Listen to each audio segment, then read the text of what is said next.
afternoon. Cameron Dallas is now training. I love you, Rebecca. Let's top off the morning. Very nice.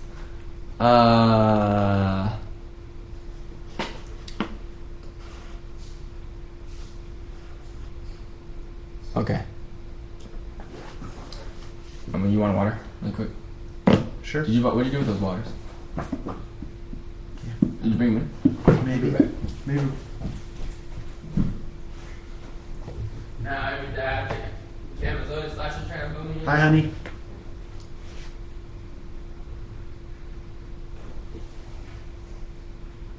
What up?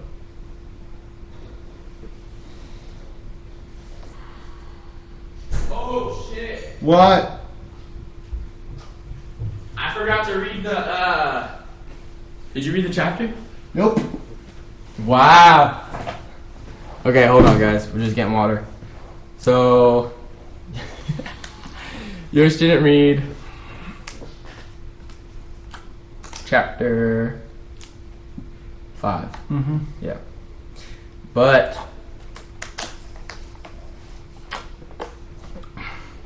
well, I didn't read. I read all the way up to 85.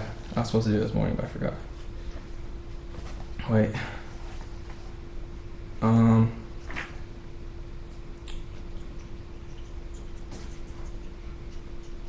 I feel like I'm Superman, like reading for me.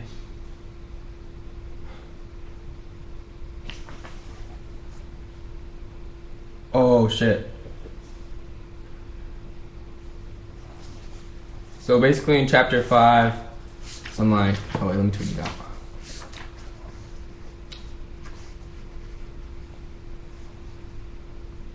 You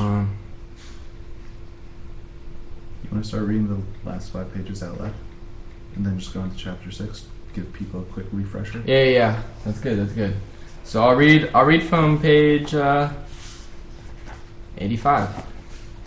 I'll read from page 85 and then go through the next chapter. But let me tweet this really quick so people actually know. Cam's Book Club.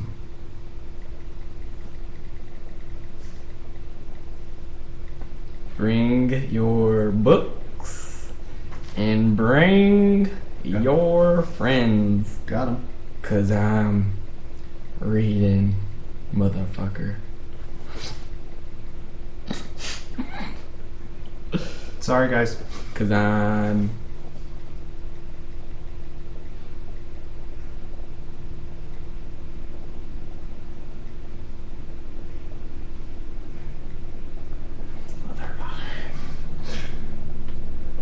okay, wait.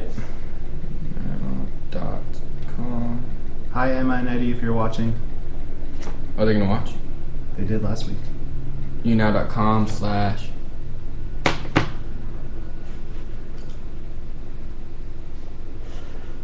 Cameron Dallas _1. Mm-hmm.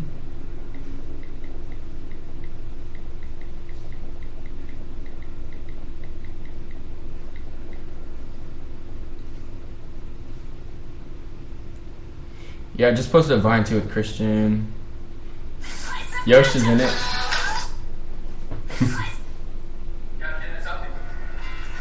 $11K in 6 minutes, that's decent.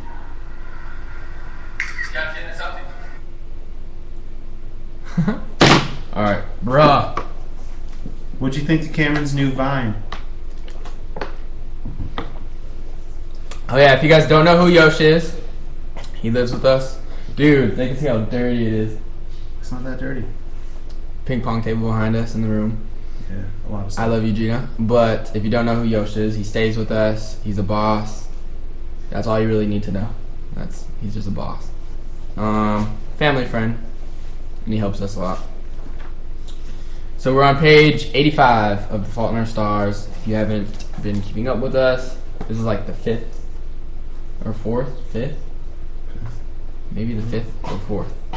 But yeah, so we're basically reading The Fault in Our Stars by John Green. We're on page 85. Well, I'm going to start on page 85 and then read through the last couple pages of chapter 5. Then we'll go into chapter 6 and so it's like 20 pages. Yeah. Easy. decent. So we're gonna read 20 pages together. You guys are stuck with me for 20 pages. Yosh finally got his own book, so we're gonna have to share. Okay. Are you guys ready? Oh. Yeah, so his friend that went blind, he finally got surgery done. And there's a really funny part. Really fucking funny. No, I said which part, blah, blah, blah.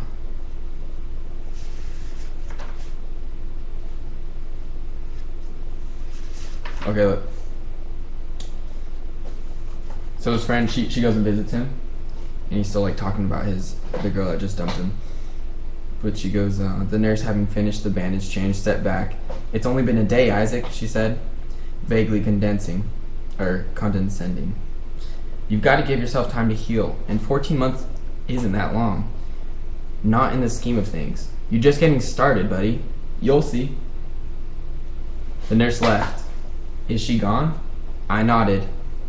Then realized he couldn't see me nod. Yeah, I said. So it's kind of funny, but wait. And he says, I'll see. Really? Did she seriously just say that? He said, I'll see, but he's blind. It's a good line. It's a good line.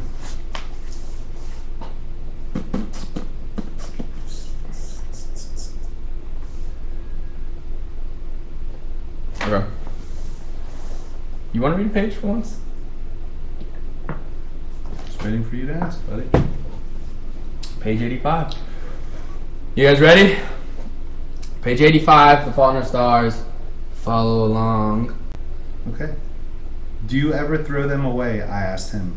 One of the many benefits of not smoking is that packs of cigarettes last forever, he answered. I've had this one for almost a year. A few of them are broken near the filters, but I think this pack could easily get me to my 18th birthday. He held the filter between his fingers, then put it in his mouth. So okay, he said. Okay, name some things that you never see in Indianapolis.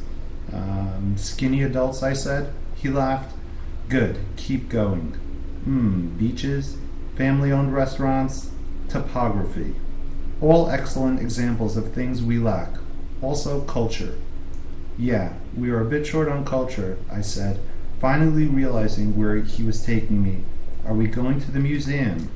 In a manner of speaking, oh, are we going to that park, or whatever? Gus looked a bit deflated.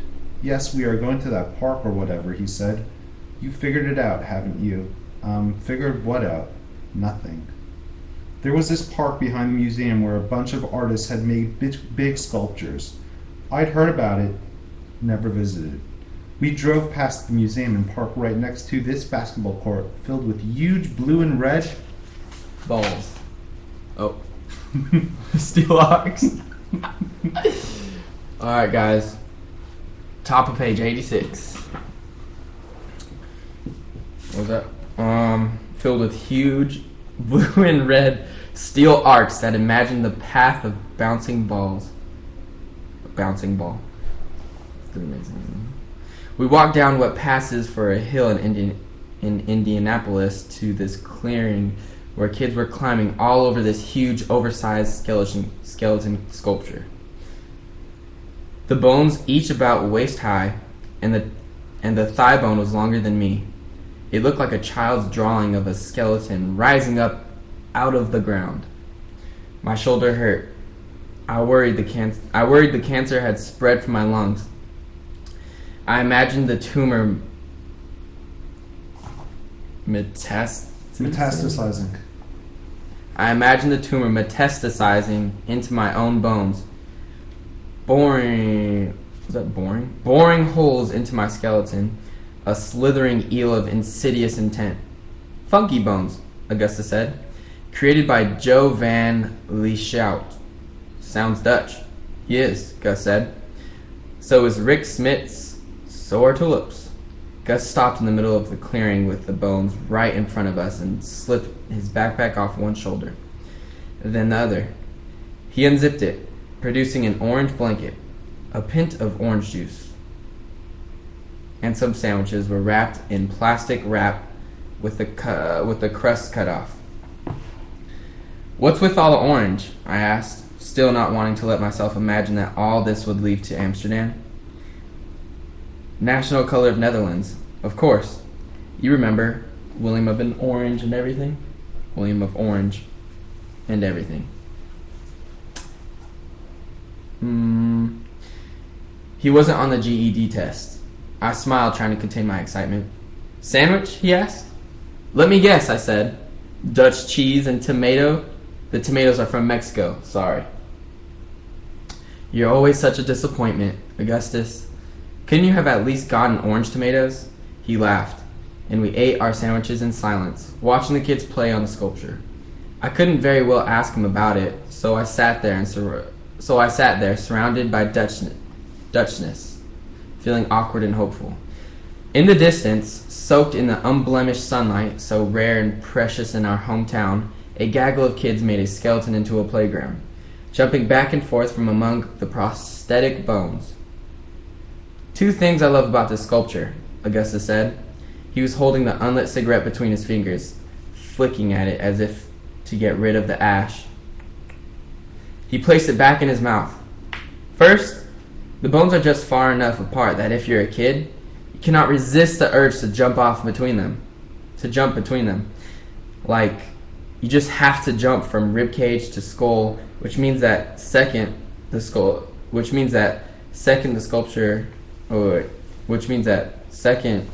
sculpture essentially forces children to play on bones. The symbolic resonances are endless, Hazel Grace." "You do love symbols," I said, hoping to steer the conversation back toward the many symbols of the Netherlands at our picnic. "Right about that. You're probably wondering why you're eating a bad cheese sandwich and drinking orange juice, and why I'm wearing the jersey of a Dutchman who played a sport I have come to loathe. Is that right?" Yeah, loathe, hate. "It has crossed my mind," I said. "Hazel Grace, like so many children before you, and I say this with great affection, you spent your wish hastily." Is that right? Yeah. "With little care for the consequences. The Grim Reaper was staring you in your face, and the fear of dying with your wish still in your proverbial pocket, ungranted, led you to rush towards the first wish you could think of. And you, like so many others, chose the cold and artificial pleasures of the theme park." She, in the previous chapter, they're talking about using like one wish to meet the author, and she chose to go to Disneyland twice. Wow, twice? Yeah. Disneyland really isn't that great for anyone that's not been.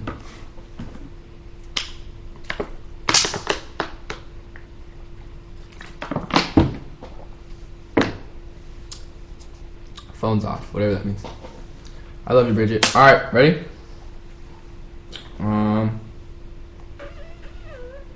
I actually had a great time on that trip. I met Goofy and Minnie. I'm in the midst of a soliloquy. I'm in the midst of a soliloquy. I wrote this out and memorized it, and if you interpret me, oh, whatever. And if you interrupt me, I will completely screw it up. Augustus interrupted. I don't know why I said interpret. It looks like that. Yeah, kind of. "Please, to be eating your sandwich and listening." The sandwich was inevitably dry, but I smiled and took a bite anyway. Okay, where was I? The artificial pleasures. He returned the cigarettes to its pack. Right. The cold and artificial pleasures of the theme park. But let me submit that the real heroes of the Wish Factory are the young men and women who wait like Vladimir and Estragon. What? Yeah.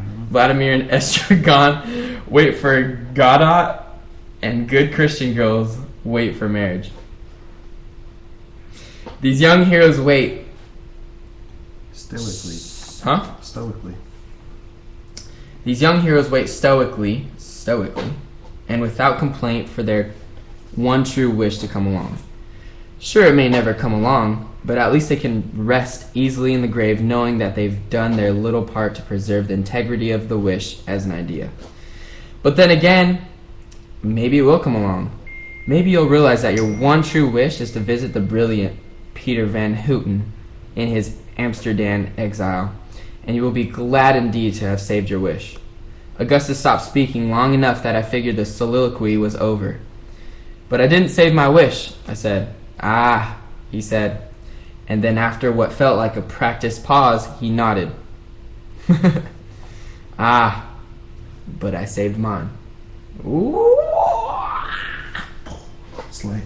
Slay. I'm actually falling asleep. I love your voice. Wait. Hi, Nikki. I want to see what these comments say. Slay.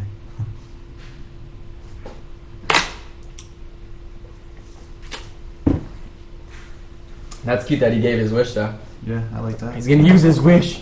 It's big. Smart little cookie. Okay. But I saved mine. Really? I was surprised that Augustus was wish eligible. What with being still in school and a year into remission. You had to be pretty sick for the genies to hook you up with that.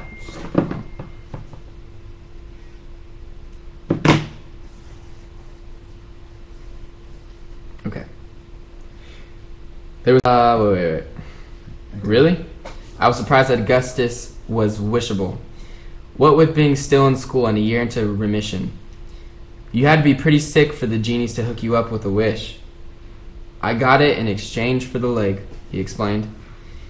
There was all this light on his face. He had to squint to look at me, which made his nose crinkle adorably.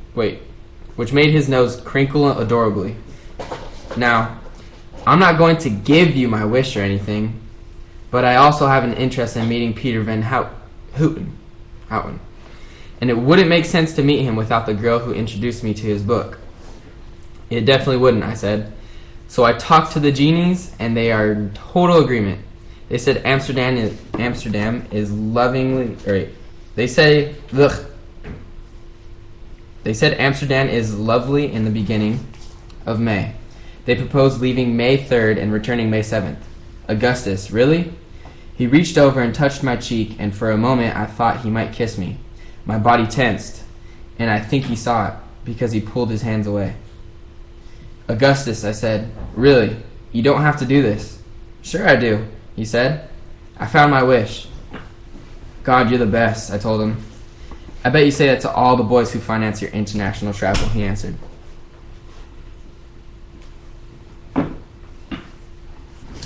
Oops.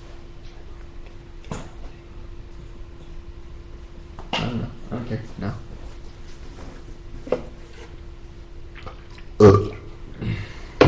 Chapter 6. You want to read it? Who, me? Yeah. Page 1? 91. We're on page 91. Mom was folding my laundry while watching this TV show called The View when I got home. I told her that the tulips and the Dutch artist and everything were all because Augustus was using his wish to make me to Amsterdam. That's too much, she said, shaking her head. We can't accept that from a virtual stranger. He's not a stranger. He's easily my second best friend. Behind Caitlin? Behind you, I said. It was true, but I mostly said it because I wanted to go to Amsterdam. I'll ask Dr. Maria, she said after a moment. You finish it. Dr. Marissa said I couldn't go to Amsterdam without an adult intimately familiar with my case, which more or less meant either Mom or Dr. Maria herself. My dad understood my cancer the way I did, in the vague and incomplete way people understand electrical circuits and ocean tides, but my mom knew more about differentiated thyroid carcinoma in adolescence than most oncologists. So you'll come, I said. The genies will pay for it. The genies are loaded. But your father, she said, he would miss us. It wouldn't be fair to him, and he can't get time off work. Are you kidding? You don't think Dad would enjoy a few days of watching TV shows that are not about aspiring models and ordering pizza every night, using paper towels as plates so he doesn't have to do the dishes? Mom laughed. Finally, she started to get excited. typing tasks into her phone. She'd have to call Gus's parents and talk to the genies about my medical needs, and do they have a hotel yet, and what are the best guidebooks, and what we should do our research if we only have 3 days, and so on. I kind of had a headache, so I downed a couple Advil and decided to take a nap. But I ended up just lying in bed and replaying the whole picnic with Augustus. I couldn't stop thinking about the little moment when I tensed up as he touched me. The gentle familiarity felt wrong somehow. I thought maybe it was how orchestrated the whole thing had been. Augustus was amazing, but he'd overdone everything at the picnic, right down to the sandwiches that were metaphorically resonant, but tasted terrible in the memorized soliloquy that prevented conversation. It all felt romantic, but not romantic. But the truth is that I had never wanted him to kiss me. Not in the way you're supposed to want these things. I mean, he was gorgeous. I was attracted to him. I thought about him in that way, to borrow a phrase from the middle school vernacular. But the actual touch, the realized touch, it was all wrong. Then I found myself worrying I would have to make out. Then I found myself worrying I would have to make out with him to get to Amsterdam, which is not the kind of thing you want to be thinking, because A, it shouldn't have even been a question whether I wanted to kiss him, and B, kissing someone so that you can get a free trip is perilously close to full-on hooking. And I have to confess that while I did not fancy myself a particularly good person, particularly, I have like a lisp or something, because when I can't say certain words, it pisses me off. I did not fancy myself a particularly good person. I never thought my first real sexual action would be prostitutional. But then again, he hadn't tried to kiss me. He'd only touched my face, which is not even sexual. It was not a move designed to elicit arousal. It was not a move to elicit arousal, but it was certainly a designed move, because Augustus Waters was no improviser. So what had he been trying to convey, and why hadn't I wanted to accept it? At some point, I realized I was Caitlining the encounter, so I decided to text Caitlin and ask for some advice. She called immediately. I have a boy problem, I said. Delicious, Caitlin responded. I told her all about it, complete with the awkward face touching, leaving out only Amsterdam and Augustus's name. You're sure he's hot? She asked when I finished. Pretty sure, I said. Athletic? Yeah, he used to play basketball for North Central. Wow, how'd you meet him? This hideous support group. Huh? Caitlin said. Out of curiosity, how many legs does this guy have? Like 1.4, I said, smiling. Basketball players were famous in Indiana, and although Caitlin didn't go to North Central, her social connectivity was endless. Augustus Waters, she said. Maybe. Oh my God, I've seen him at parties. The things I would do to that boy. I mean... Damn. Ooh. It's getting hot in this book. Okay, the things I would do to that boy. I mean, not now that I know you're interested in him, but... Oh, sweet holy Lord. I would ride that one-legged pony all the way around the corral. Ooh. The corral. Woo. Caitlin, I said. Sorry. Don't you think you'd have to be on top? Caitlin, I said. What were we talking about? What were we talking about? Right, you and Augustus Waters, maybe. Are you gay? I don't think so. I mean, I definitely like him. Does he have ugly hands? Sometimes beautiful people have ugly hands. No, he has kind of amazing hands. She said. I said. After a second, Caitlin said, Remember Derek? He broke up with me last week because he decided there was something fundamentally Incompatible. He broke up with me last week because he decided there was something fundamentally incompatible about us deep down, and that we'd only get hurt more if we played it out. He called it primitive dumping.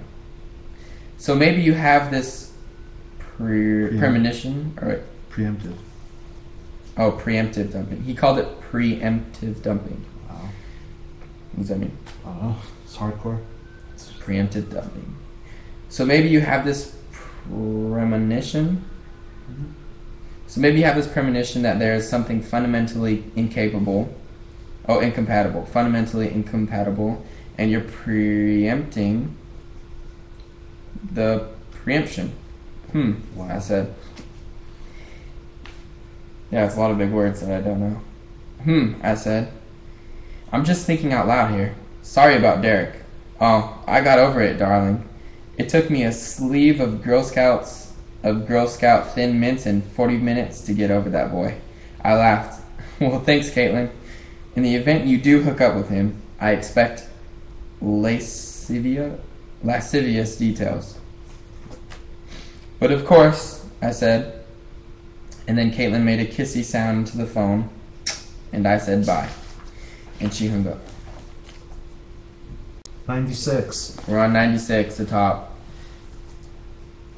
96, the top, and we're reading Fault in Our Stars, John Green. This is Yosh. He lives with me. Blah, blah, blah.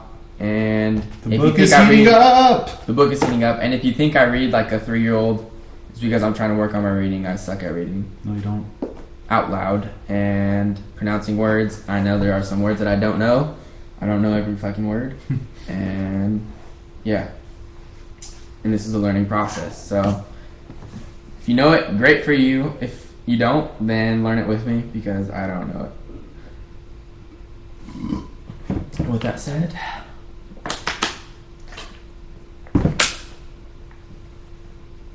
I love you, Amanda, and I'm gonna start on the top of page 96. I realized while listening to Caitlin that I didn't have a premonition. Oh, premonition. I realized while listening to Caitlin that I didn't have a premonition of hurting him. I had a postmonition. I pulled out my laptop and looked up Caroline Mathers. The physical similarities were striking.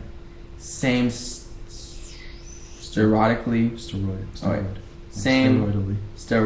round face, same nose, same approximate overall body shape.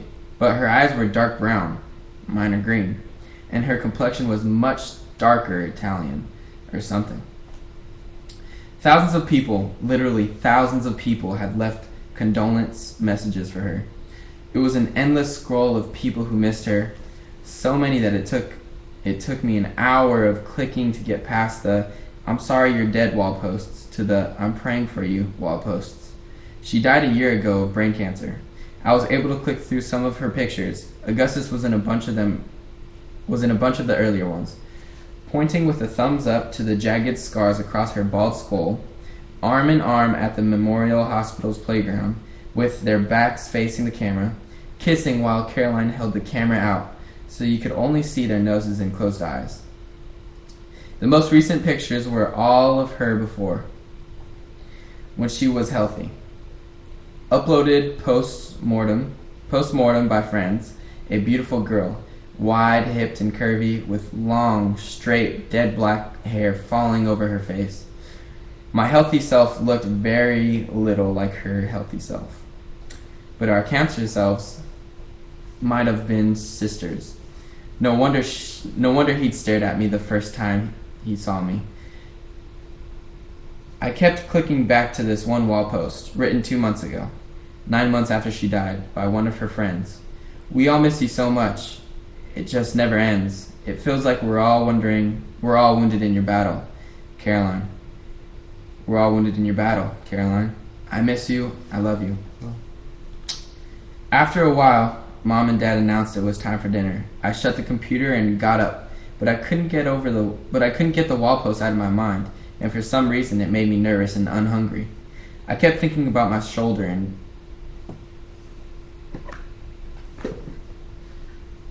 I kept thinking about my shoulder, which hurt, And also, I still had the headache, but maybe only because I'd been thinking about a girl who died of brain cancer. I kept telling myself to compartmentalize. Yeah. Wait, I want You to got it. compartmentalize. Boom. I kept telling myself to compartmentalize to be here now at the circular table, arguably too large in diameter for 3 people, and definitely too large for 2. With this soggy broccoli and a black bean burger that all the ketchup in the world could not adequately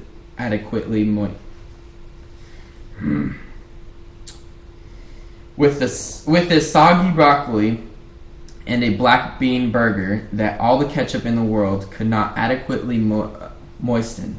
How do you say that? Like, Yeah. moisten. Yeah. I told myself that imagining a met in my brain or my shoulder would not affect the visible reality going on inside of me, and that therefore all such thoughts were wasted moments in a life composed of definitionally finite set of short moments. I even tried to tell myself to live my best day. I even tried to tell myself to live my best life today. For the longest time, I couldn't figure out why something a stranger had written on the internet to a different and deceased stranger was bothering me so much and making me worry that there was something inside my brain which really did hurt. Although I knew from years of experience that pain is a blunt and non-specific diagnostic instrument. We're on the top of page 98.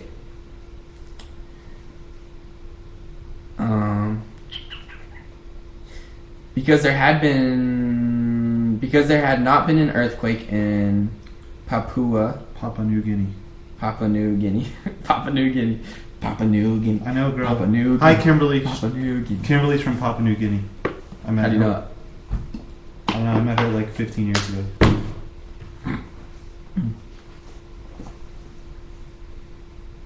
In Papua New Guinea that day. My parents were all hyper-focused on me, and so I could not hide this flash flood of anxiety. Is everything all right? Asked my mom as I ate.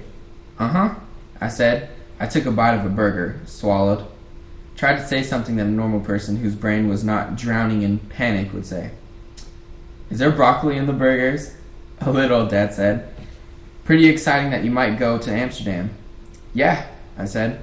I tried not to think about the word wounded, which of course is a way of thinking about it.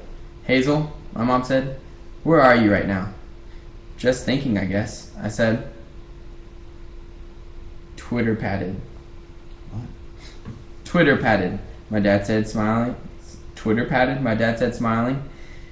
I am not a bunny. I am not in love with Gus Waters or anyone, I answered, way too defensively. I am not a bunny. I am not in love with Gus Waters or anyone, I answered, way too defensively. So she wouldn't even say it like that. I am not a bunny. I am not in love with Gus Waters or anyone, I answered, way too defensively, wounded. Like Caroline Mathers had been a bomb, and when she blew up, everyone around her was left with embedded shrapnel. Mm-hmm. Dad asked me if I was working on anything for school. I've got some very advanced algebra homework, I told him. So advanced that I couldn't possibly explain it to a layperson. And how's your friend Isaac? Blind, I said. You're being very teenagery today, Mom said. She seemed annoyed about it. Is this what you wanted, Mom? For me to be teenagery? Well, not necessarily this kind of teenagery, but of course, your father and I are excited to see you become a young woman, making friends, and going on dates. I'm not going on dates, I said. I don't want to go on dates with anyone. It's a terrible idea, and a huge waste of time. And, honey, my mom said, what's wrong? I'm like a grenade, Mom. I'm a grenade, and at some point I'm going to blow up, and I would like to minimize the casualties, okay?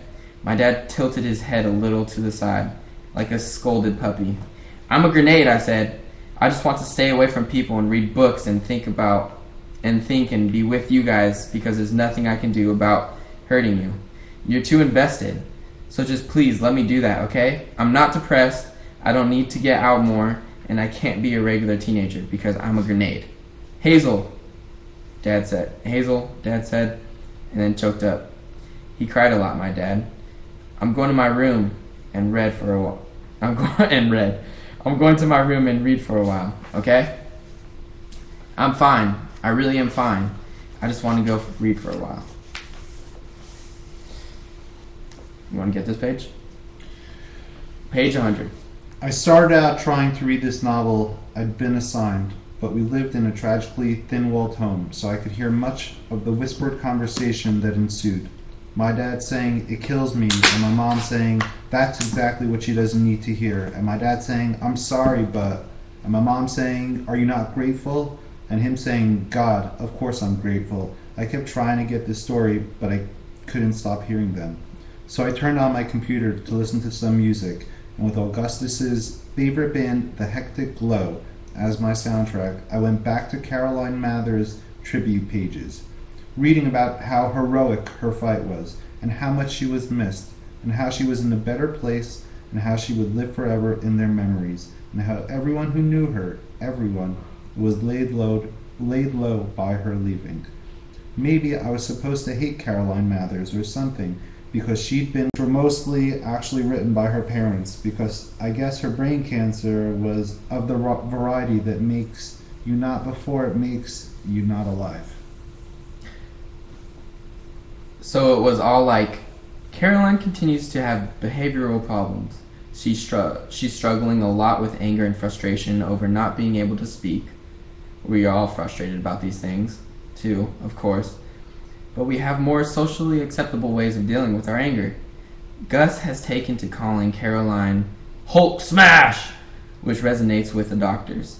There's nothing easy about this for any of us, but you take your humor where you can get it. Hoping to go home on Thursday, we'll let you know. She didn't go home on Thursday, needless to say. So of course I tensed up when he touched me. To be with him was to hurt him, inevitably. And that's what I hold on. Starting to get mad. And that's what I'd felt as he reached for me. I'd felt as though I were committing to an act of violence against him, because I was. I decided to text him. I wanted to avoid a whole conversation about it. Hi, so okay, I don't know if you'll understand this, but I can't kiss you or anything. Not that you'd necessarily want to, but I can't. When I try to look at you like that, all I see is what I'm going to put you through. Maybe that doesn't make sense to you. Anyway, sorry. He responded a few minutes later. Okay. I wrote back, okay. He responded, oh, "Oh my God, stop flirting with me." I just said, okay. My phone buzzed moments later. I was kidding, Hazel Grace. I understand, but we both know that okay is a what? But we both know that okay is a very flirty word. Okay is bursting with sensuality. Okay is bursting with sensuality. I was very tempted to respond okay again, but I pictured him at my funeral, and that helped me text properly. Sorry. I tried to go to sleep with my headphones still on, but then after a while my mom and dad came in, and my mom grabbed Bluey from the shelf and hugged him in her stomach, and my dad sat down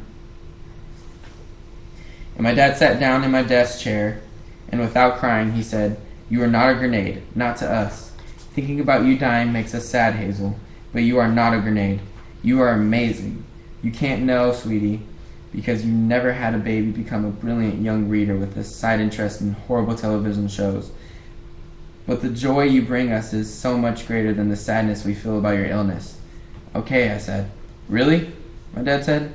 Okay, I said. Really? My dad said. I wouldn't bullshit you about this. If you were more trouble than you're worth, we'd just toss you out on the streets. We're not sentimental people, Mom added, deadpan. We'd leave you at an orphanage with a note pinned to your pajamas. I laughed. You don't have to go to support group, Mom ended. You don't have to do anything except go to school. She handed me the bear. I think Bluey can sleep on the shelf tonight, I said. Let me remind you that I am more than 33. I am more than 33 half years old. Wouldn't it be 33 and a half? 33 half years old. Keep him tonight, she said. Mom, I said. Does he mean the 30? Let me remind you that I'm more than... No, I'm saying, like, is he saying that he's 33 or is he 16 and a half? That's the mom. The mom's saying that. Right, am I more than 33? Let me remind you that I am more than 33 half years old. So 33 half years would be like 16 and a half. Or something, I don't know. I'll have to look into it. Isn't it 6 and a half? Yeah. But he didn't put half. I'm 33 half years old. Right. Oh, okay. I see. Okay.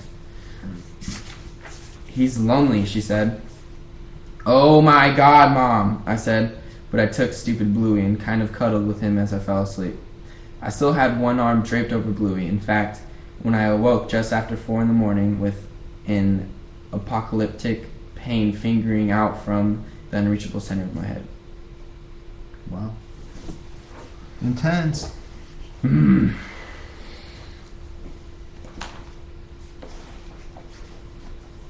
Four. So we just finished about a third of the book. Yeah. We're on chapter 7 now, but we'll read that to ourselves and pick up on chapter 8 next Tuesday.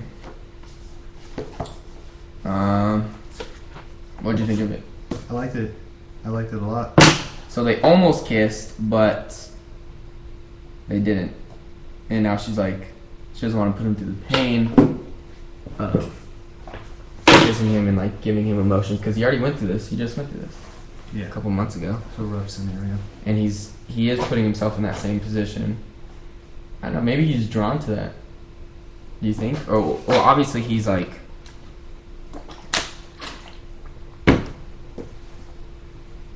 attracted to her. Rough spot. I don't yeah. And maybe she reminds him, well, obviously she reminds him of his old girlfriend, and she's not alive anymore. I don't know. What do you think? I like it. I like the book a lot. It's there's so many things going on or starting to develop. Relationships. What do you think chapter 7 is going to have? Find out. Do you think they're going to kiss? No, it's too early. Too early? Yeah, I'd say like I'll say around chapter 10. Yeah. They're going to kiss. We shall see. What do you guys think?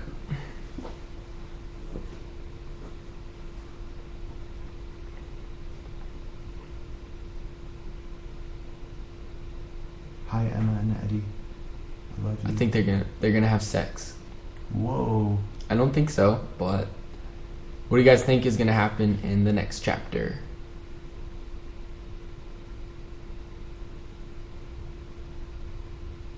I love you, Heather. They're gonna kiss. They'll kiss soon. I wish like I could stop the comments.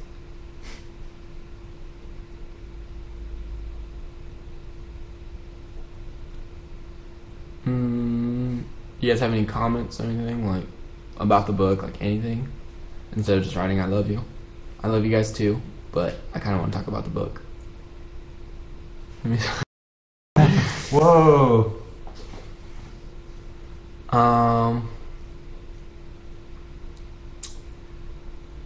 I think they're gonna get deeper in there. I missed it. They go by so fast, these comments, it's hard to read sometimes. It's actually starting to get interesting, yeah. You should watch the movie when you're...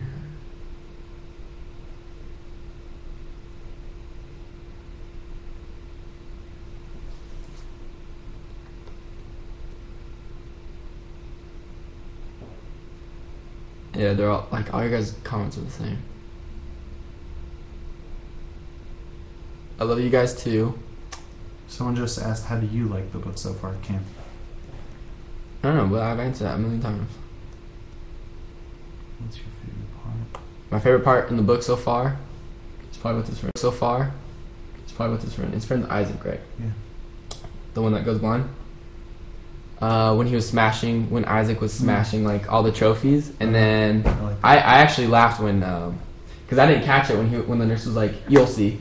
I didn't catch it at first. I didn't catch the pun, and then he was like, "Seriously, did she just say right? You'll see?" Right. That's funny. I thought that was funny. That was pretty funny. I agree.